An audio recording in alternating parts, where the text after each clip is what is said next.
Welcome to the Leaderish Podcast with your hosts, Regina and Doris. Hey, Doris. How's it going? Hi, Regina. It is going very well today. How about you? I'm doing great. I have been down a total nerd out rabbit hole, and I know you have too, on our topic today. And I'm excited to announce that our guest today is Tim Bowie. He is a certified professional business coach, and he's also a level 2 certified professional with AQai, which does an adaptability quotient index. We're going to talk about adaptability quotient today. So I'm really excited about that.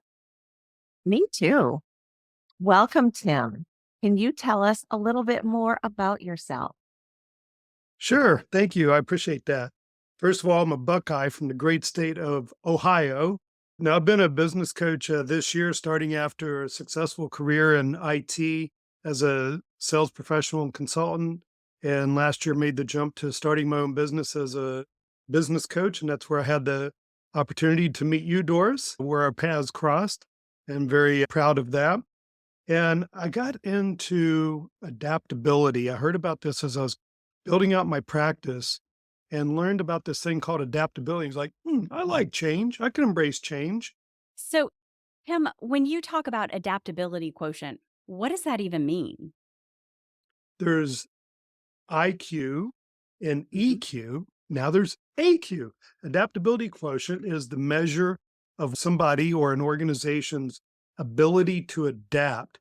So we have what we call it the ACE model, the abilities, the characteristics, and the environmental factors that either help or detract somebody from being able to adapt. So some of the abilities might be like grit and resilience and unlearning. And some of the characteristics would be hope and emotional range. And environmental factors, the way I simplify that is to think about company support and team support. Do they allow you to fail without coming down on you? Do they give you space to experiment? Those would be companies where you could adapt. Or they're, nope, we've always done it this way and we're going to continue doing it this way. That would not be a very adaptable organization or one that's going to last long in this climate. So, why is this important now where maybe it wasn't even part of the conversation 10 years ago? And why is it important? Great question. There's two big factors going on in our world and our economy today with business. First of all, at a very high level, I'll talk about the pace of change, and I'll come back to that. And then second, business transformation, the number of businesses that are going to change hands over the next decade or so. So the pace of change, maybe a surprise, maybe not, is never going to be slower in our lifetime than it is right now today. It's just going to continue to increase. I read something just recently in my research that if you're 20 years old today, by the time you're 70, so in 50 years, you will experience a year of change in 11 days. Wow. Let that sink in. Wow. So if the audience can envision a hockey stick and you start down low on the floor, it's kind of flat and raises a little bit. We're right in that cusp where you go straight up, and that's our change. That's where we're at in the rate of change and our readiness for that. And why? Why is adaptability important? It's the number one sought after skill by businesses today, according to LinkedIn and Harvard Business Review and many other organizations. Many of the jobs of tomorrow aren't even invented yet. I read another statistic, something like 40 to 80% of the skill levels that we have today won't even be necessary in 5 to 6 years. They'll be outdated in 5 to 6 years. So that's number one, the pace of change. We all know it. We see it around us. AI is part of that, but many other things in technology and the world are part of that. So since 2000, so 25 years ago, 52% of the Fortune 500 companies are no longer on the list or have gone bankrupt. Wait, say that again? 52% of the companies on the Fortune 500 list 25 years ago are not on the list anymore. They're either not on the list or they've gone bankrupt and they're out of business. Wow. That's half the companies in 25 years. In the 20th century, companies used to be able to count on their product life cycle and their business being valid for 60 to 70 years or so. And today's research and what people are saying is that life cycle now is 2 to 3 years. You think of Amazon or a company I came from, Dell, continually changed over 40 years' time. And that was one of the things that got me into coaching. But wait, there's more. One more thing on this, and then I'll pause for a minute and take a drink and a breath because I'm excited to talk about this stuff. Baby boomers. I'm at the end of the baby boomer generation. They own 40% of all small businesses. And as you may or may not know, 10,000 baby boomers a day are turning 65.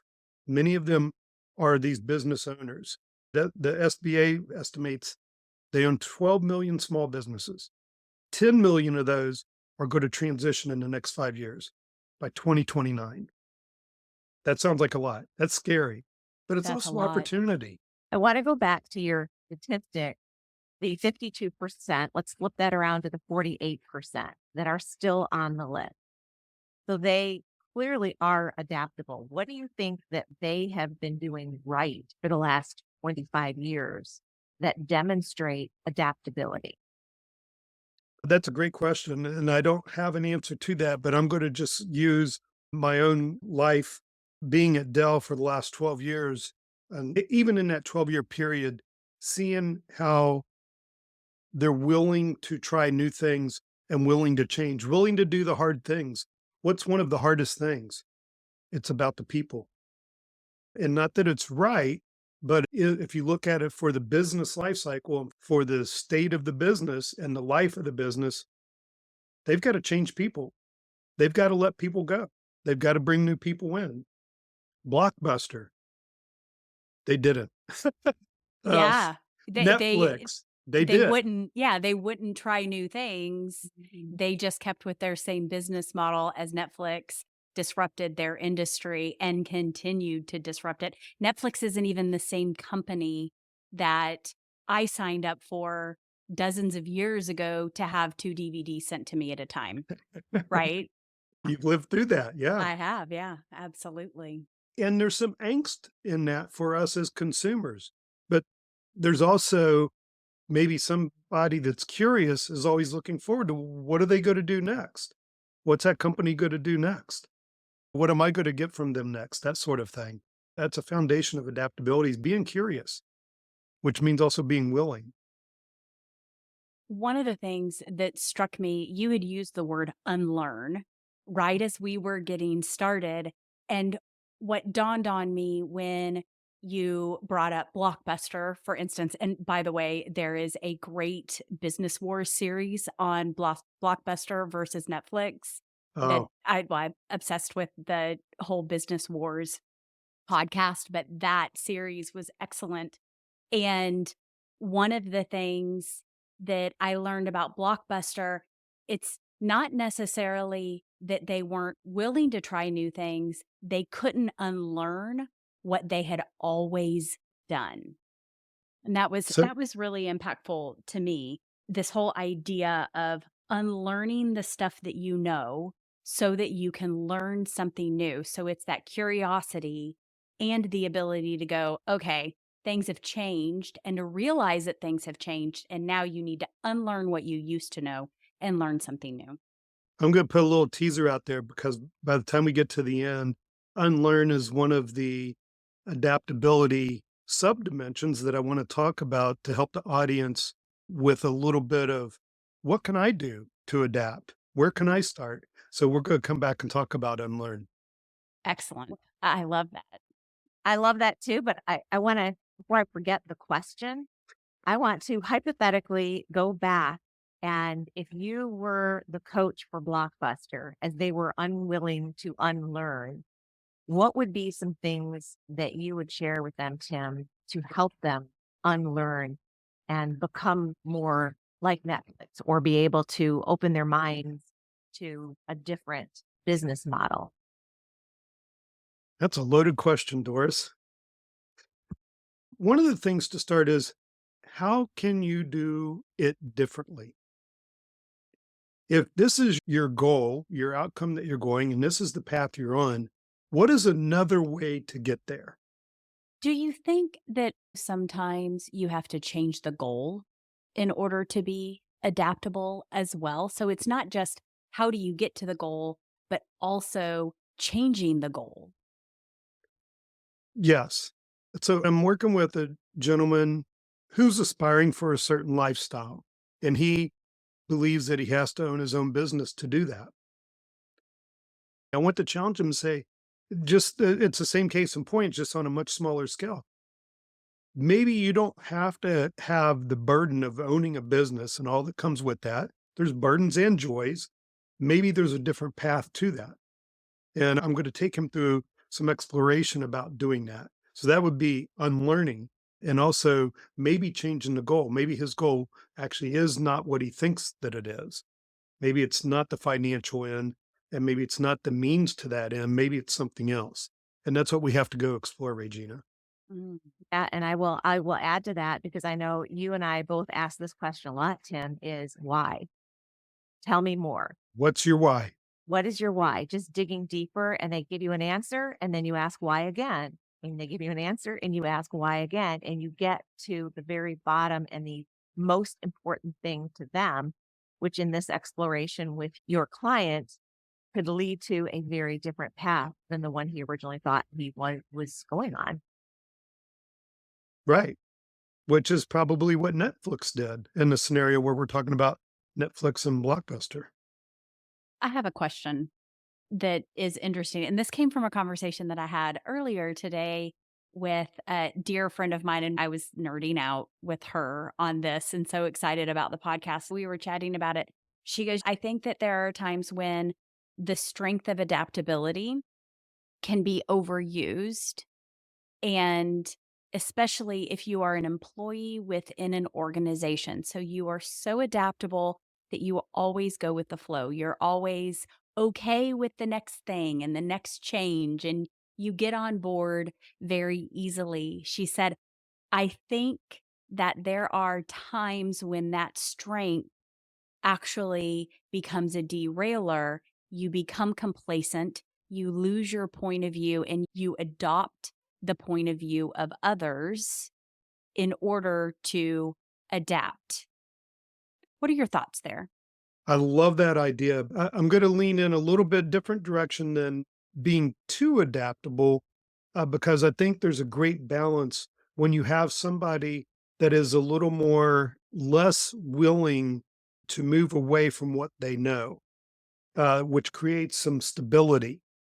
The ideal scenario is where there's an organization that has some stability of those people who are not willing to jump right on to adaptability to provide some consistency. But you have to have part of the organization that is that curious and willing and risky to a degree.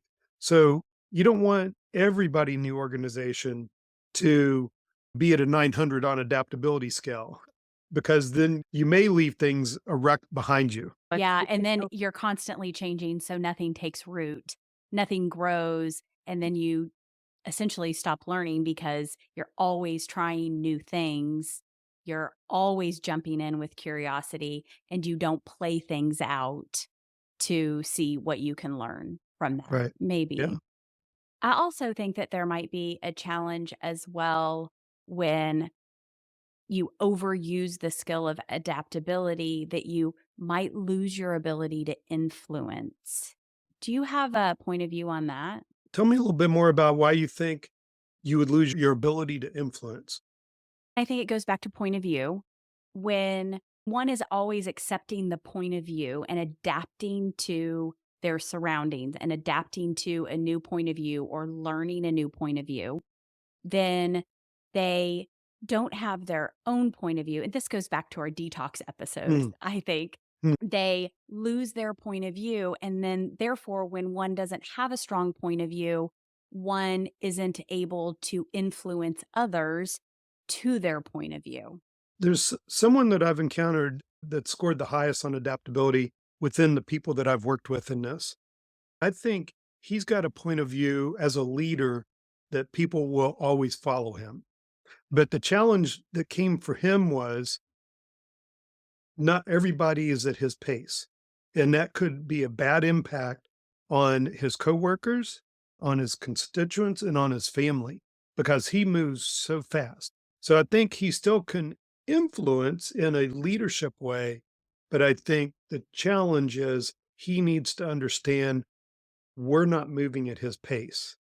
While we still may be influenced by him, we're going either at a different pace or struggling to try to keep up with him. That leader, in his mind, feels like he is very adaptable. You said he scored really high on the adaptability assessment. So in his mind, he is highly adaptable, but in maybe his followers' minds, they're not willing to follow him and be as adaptable as he is.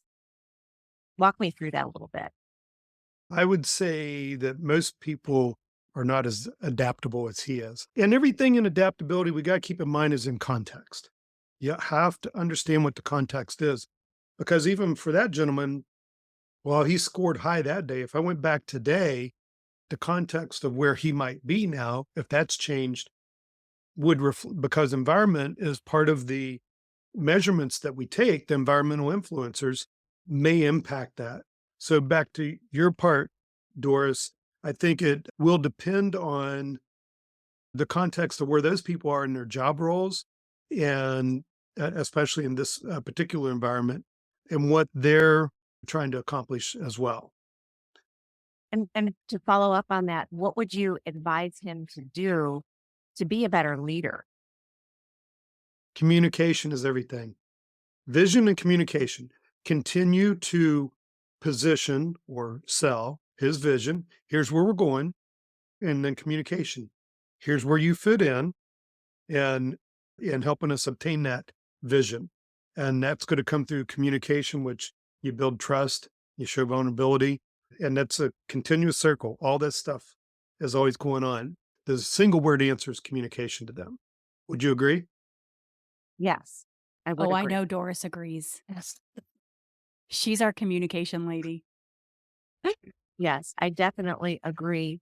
I'm trying to imagine this person just going lightning fast and everyone behind him isn't going quite as fast. And how does he create a more adaptable environment for those that aren't going as fast? How could this organization maybe move at the same pace, maybe slow him down a little bit and speed everybody up a little bit so everyone is moving at that same rate of change so that the organization can grow into the vision that they have for themselves?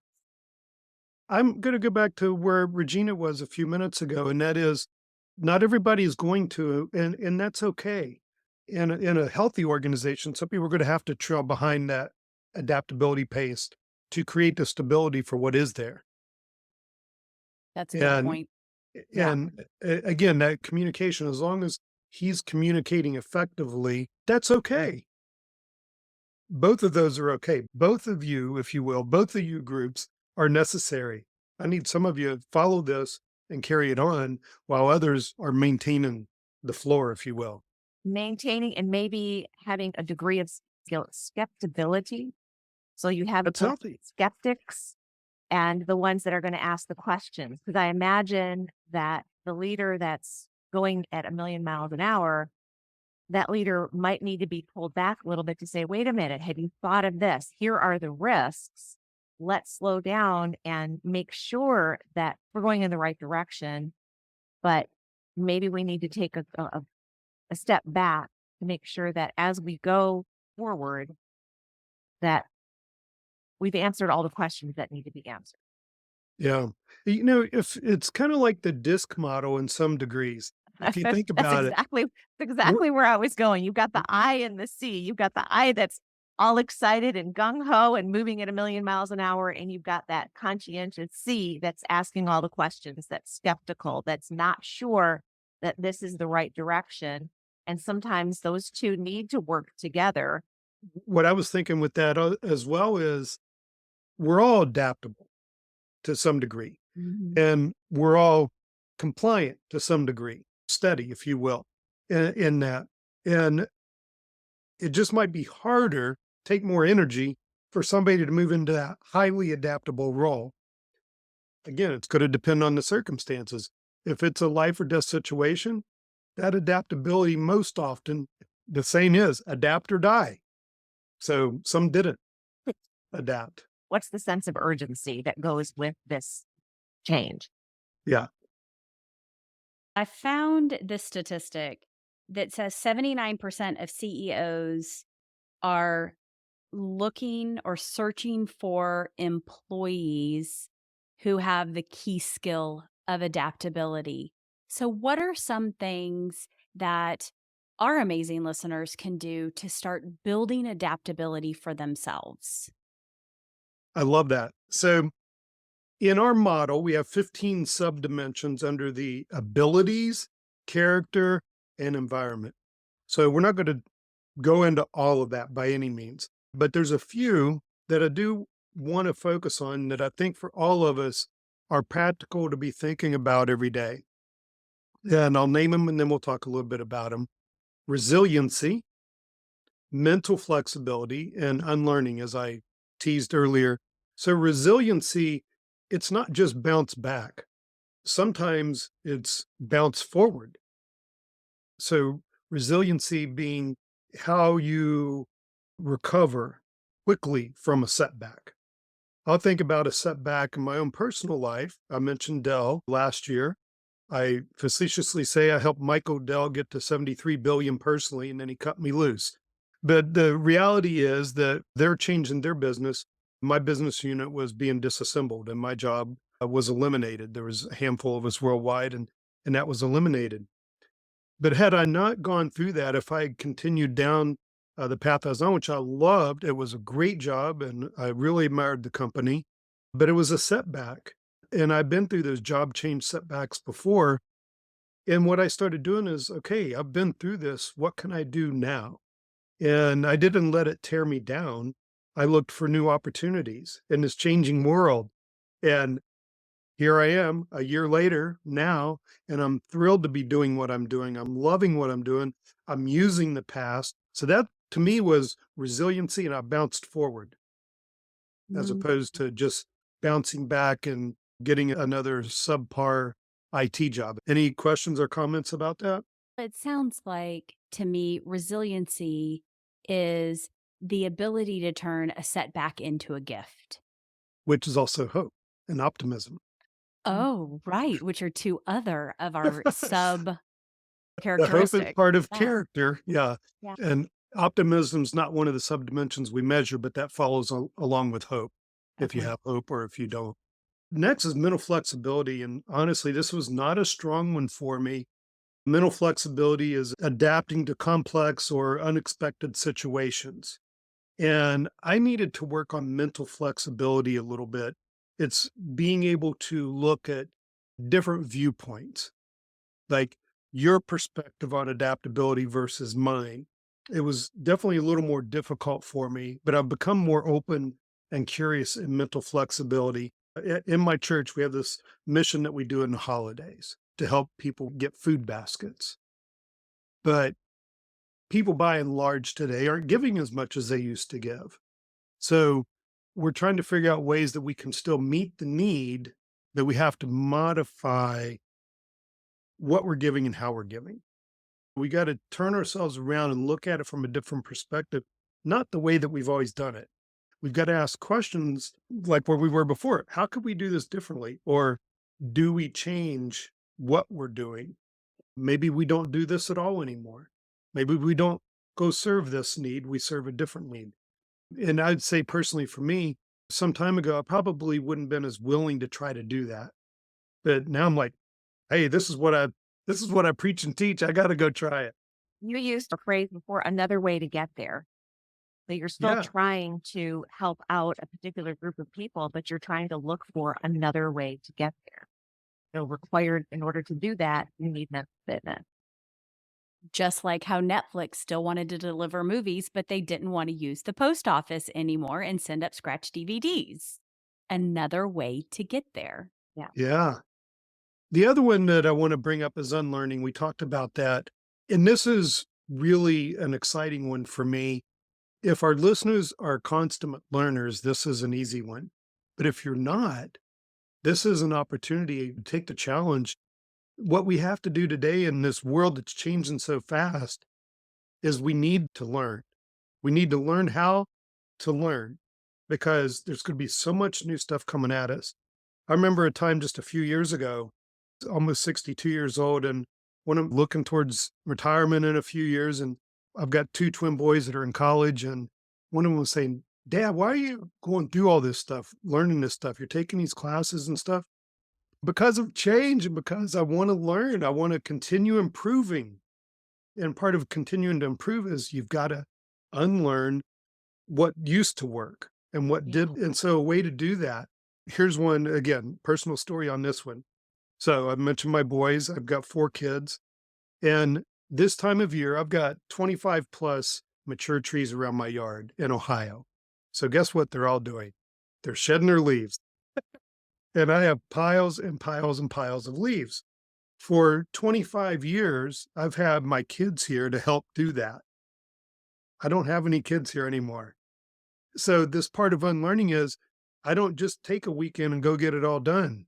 I've got to take a few hours, get part of it done, then take a few more hours and get part of it done. It's just, that's part of unlearning and being willing to try and do something different. And also, I don't have to get every leaf up anymore like I used to. You've changed your perspective a little bit, haven't you? Yeah. Might I recommend a really great mulching mower? Thank you. I love that. Yeah. So I have always considered myself a lifelong learner. I love learning new things. I do have a challenge with unlearning. Oh, So oftentimes I like to add to my learning, but I still keep the old ways. In fact, in many organizations, I was called the historian. I was the one that was wow. able to share why something failed or why something was successful or what we did to get there and what made it work or didn't work. And I was able to recall those things and add to it. But I wasn't, and I still don't know how much I am able to unlearn. I still value the history and the knowledge that I've gotten along the way. So the whole concept of unlearning is interesting to me. And I wonder if for me, it's almost better to say relearn or learn more to add to the existing learnings. I'm not Mm. sure. I Or think does it make me unadaptable? no, with your propensity to want to learn and your curiosity, I would say no. And I think you have a special gift there of you're holding this stuff in your memory from the past for that historical reference purpose, but you're not tied to doing it that way. Correct. But I And am willing to share the risks associated or the learnings that we had from doing it one way so that mm, we don't repeat the same mistakes. I'm all about not yeah, repeating the same mistakes. So maybe that is unlearning. yeah, Yeah, I think I so. would agree with that. To me, unlearning is more a methodology of learning. And I hate to bring up new math versus old math because I'm not a fan of the new math, but that might be a great example of how many of us that learned math the old way are very resistant to the change that many schools have adopted and learning math the new way. And that might be a great example of should we be more adaptable to learning the new way? I don't have young children. I don't have to teach them math, but I'm very resistant to that new math. Would that be a great example of unlearning the old way? I cannot believe you brought this up, this whole math thing, because you are so right. I have school age children. Number one, I have a tutor that comes in and works with my kids on math. Number two, I have an education degree, but I can't figure out new math. I don't understand how they do it. And then when I try to teach them my way, my kids go nuts and say, that's not how Mr. So and so, or that's not how Mrs. So and so taught me to do it. You're messing me up, Mom. So this whole math thing, we could probably just do a whole episode on that and I'll just rant and rave for 30 minutes. I'm happy to do that if we need to do that. Regina, that you just did, what you nailed unlearning. The unlearning you just exhibited was you let go and got somebody else to do something. So you have this way that you had to do it because you know how to do it, but you realized for this scenario, helping my kids, I can't unlearn this. But you figured out a way around it, and that is to get somebody else to do it. Oh, I feel really good about this right now, Tim. Thank you. That is amazing. Well, guys, we are about out of time for today's episode on the adaptability quotient. Doris, what are a few things that you're taking away from our session with Tim? Well, first of all, I think the episode's too short because I think we could talk about so much more. I really, really enjoyed this episode. I think a couple of things that I took away. I love the bounce forward. I want to hear more about these 15 subdivisions. And I know that in our show notes, we're going to have Tim's contact information, and people who want to learn more about the 15 subdivisions can reach out to Tim about that. But the bounce forward as opposed to bouncing back. And I thought that you gave a great example, Tim. And I'm sure we all have examples of when we had setbacks and we were able to use those setbacks as opportunities and we're able to bounce forward and have a more fruitful life as the result of looking at that setback as an opportunity. And the other thing is the unlearn. I think we talked about that a number of times. And I think we have great examples of unlearning. And I think that's a great characteristic that we all need to adopt, even if we need to hire the tutor in order to make that happen. That's right. I came with this challenge of overusing the strength of adaptability. Does it impact your ability to influence? What I learned from this is you have to know when and where to adapt. And always adapting may not be the best thing, but remaining curious and learning and staying resilient is how you continue to be adaptable and move forward and hopefully grow some new skills in the process so that you can stay relevant because, oh my gosh, 40% of the jobs that exist today will not exist in the future. 40 to 80% is what Tim said, will not exist in the future. So keep learning, keep getting out there and figuring out new things every day. Every day. So we just did a little R&D on A and Q, a little Regina and Doris on AQ. So I think we need a session 2 of R&D on AQ. R&D. I hadn't really thought of it that way. Doris, I love that. that's really cool. Okay. All right. No extra charge. Oh, well, thank you. Thank you. So that's about it for us today. We'd love to talk to you. All of our links can be found in the show notes, including how to contact Tim. We'd like for you to follow us on this journey as we delve into all things leadership. We'd love a 5-star review. So if you wouldn't take a moment and leave a review and a comment, we would really appreciate that. We would be forever grateful. And if you're interested in being a guest on the Leaderish podcast, and you have an engaging topic, please reach out to leaderishpodcast@gmail.com with your desired topic and some information on how we can stalk you, and we'll follow up with you. All right, guys, cheers. Cheers. Peace, y'all.